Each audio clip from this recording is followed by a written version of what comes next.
inonzi Dr. Chisenwa chiremba mukuru weMazowe district. Mazowe district idunhu rakakura muMashonaland province, rine vanhu vanosvika almost 352,000 people in the district. Mazowe district yakaenda pachirongwa cheRBF muna 2012.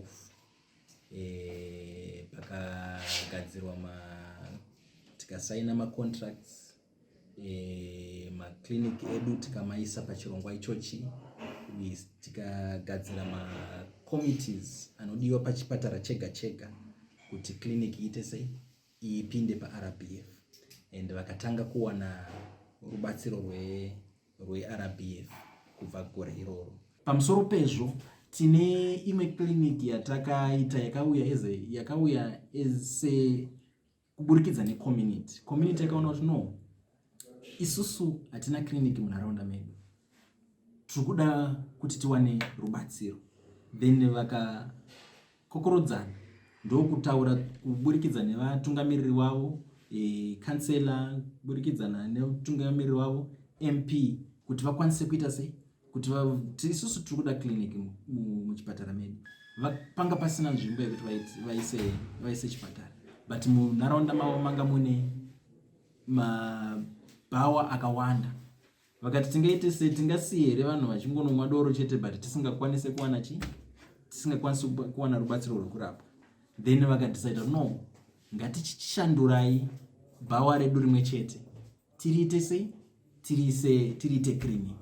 So tine bhawa rakashandurwa kuita clinic. Saka takazobatsirana isusu vebazi rezveutano, Manzowe Rural District Council, MP wenzvimbo ino Honorable Kazembe, kansela wewadi iyoyo, kansela Chinyoka, vese takazobatsirana kuti no, apa panoda clinic.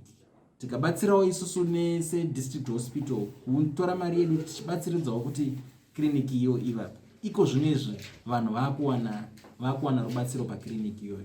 Vanhu vese ivavo clinic isati yavapo vaimbouya pachipatara chikuru, ende chipatara chikuru ichi chinenge chawandirwa, ende kuwanda kwevanhu kazhinji kacho quality yezvinhu inodzikira.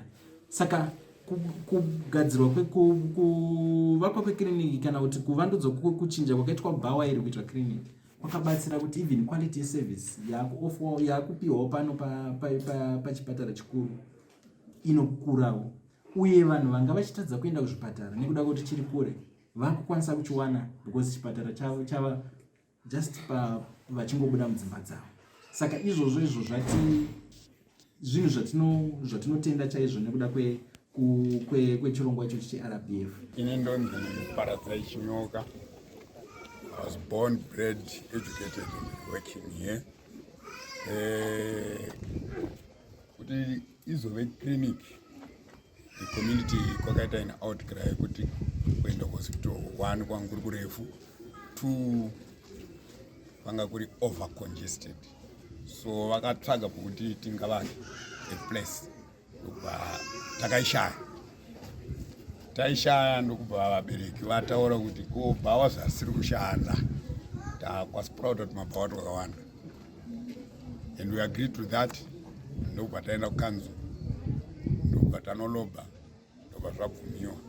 So kukansel takawana mafunds ya11, tikawana CDF, tikawana futi CDF from MP and his personal funds. MP Kazembe ine ward 15.